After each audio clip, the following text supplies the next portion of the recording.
Night Stalker is an example of how prejudice can form when the players get interested in visuals and move ahead with faulty controls.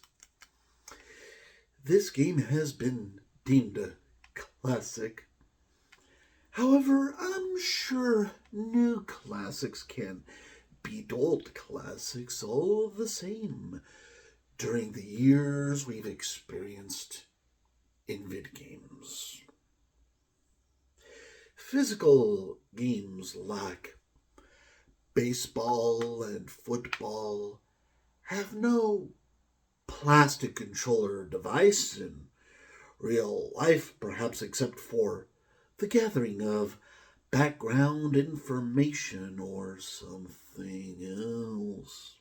In fact, you're completely responsible for running and playing in such games because the physics amount to the gameplay involved. An Intellivision game like Night Stalker makes me wish I can play baseball or football instead. I want to run and just keep on running.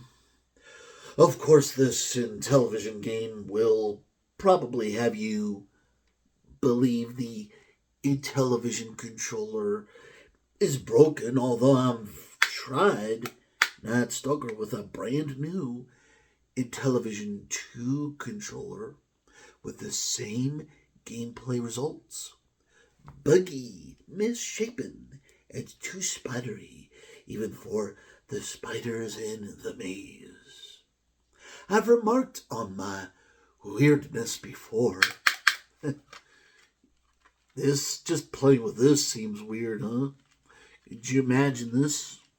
Well, I've remarked on my weirdness before, nonetheless. We have to find some kind of balance for Intellivision games, or else we'll be running around in circles at random. The Night Stalker could just be the guy who holds a weapon against the monsters, but it's hard to believe his ability since he is constantly getting stuck in tunnels and stopping repeatedly for no reason, except perhaps mine for the Intellivision programmers and their questionable confidence. We're talking about Intellivision programmers who had humor about smoking.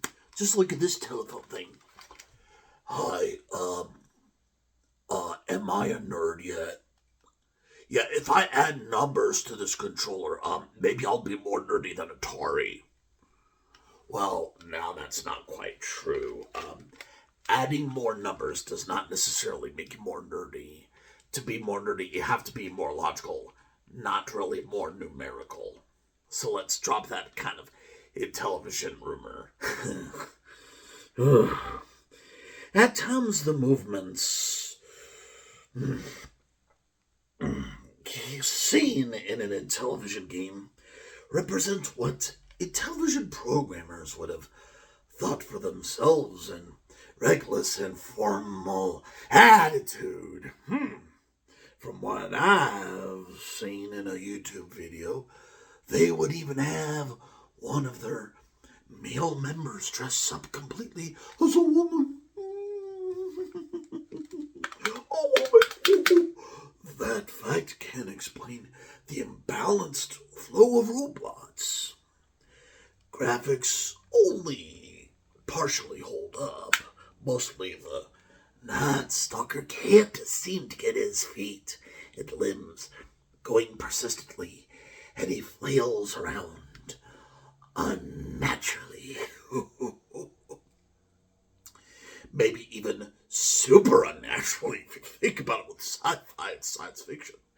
But I'm not sure if he's supposed to be afraid or if the program is just buggy. I think it's the second guess, but who knows? Maybe imagination in the 1980s was very, very accurate, reasonable, and smart.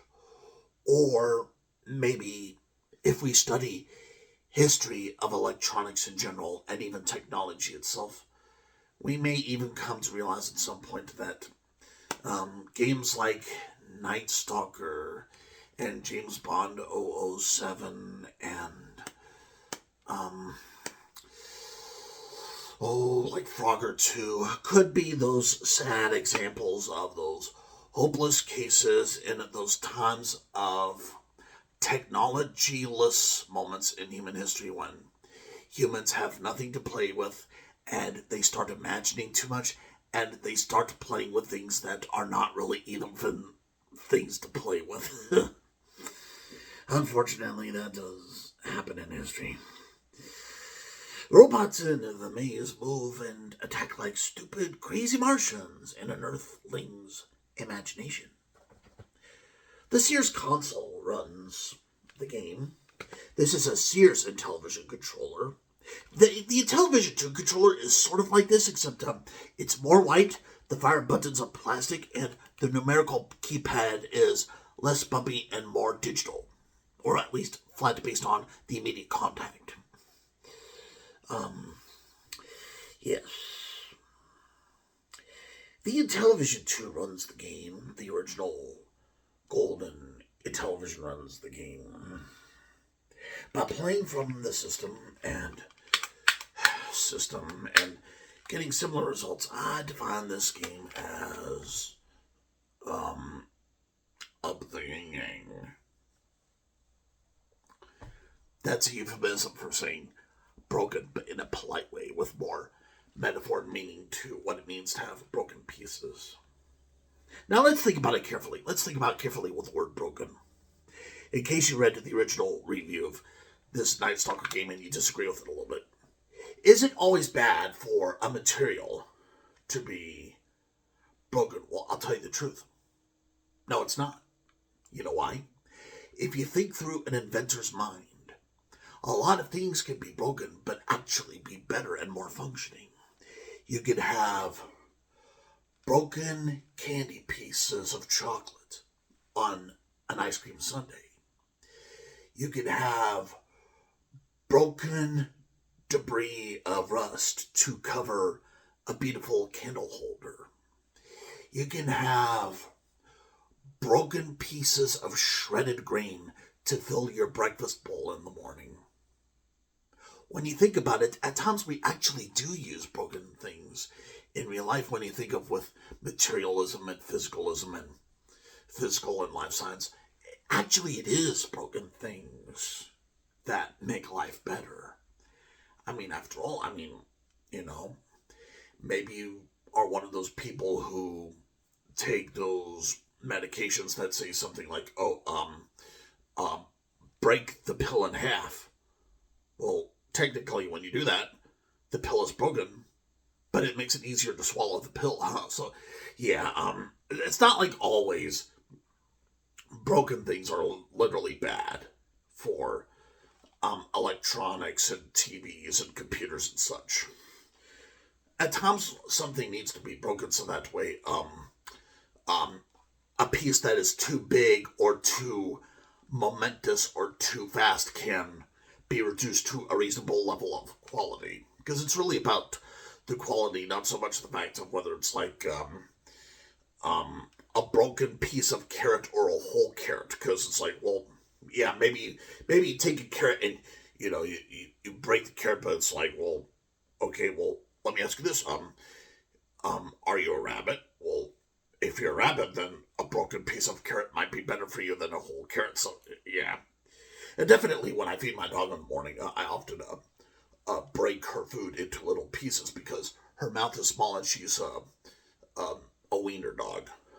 Wiener dogs have small mouths, and therefore I have to chop her food up to have her eat the food, or else otherwise what will happen is she will put her nose right at the food that is too big, and she'll try to eat it, but it just rubs all over her cheeks and lips, and doesn't enter the mouth for her consumption of hunger to eat food.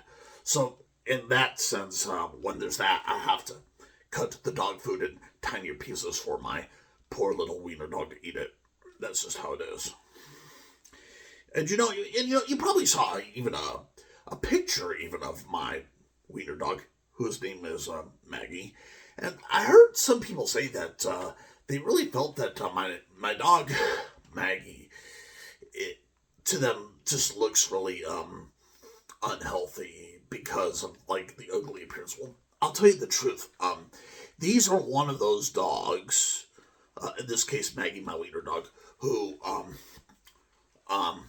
is not really designed by God to be a beautiful creature. You know why? Some animals in the wild, and even some animals in pet house ownership, some animals are actually designed less beautiful, less pretty, less attractive. Um, you know, sure, maybe there's a cute, beautiful animal like a horse that's riding with a gentle cowboy who wants to, raise a harvest and have milk. But then you could have a cockroach out of the ground, like searching for like turds over the garden somewhere. And, some animals are meant to be ugly, even if they are still precious animals. So for that reason, take this in television game for what it is. And, well, just know that there are more beautiful things than it out there. And you take care. Happy holidays.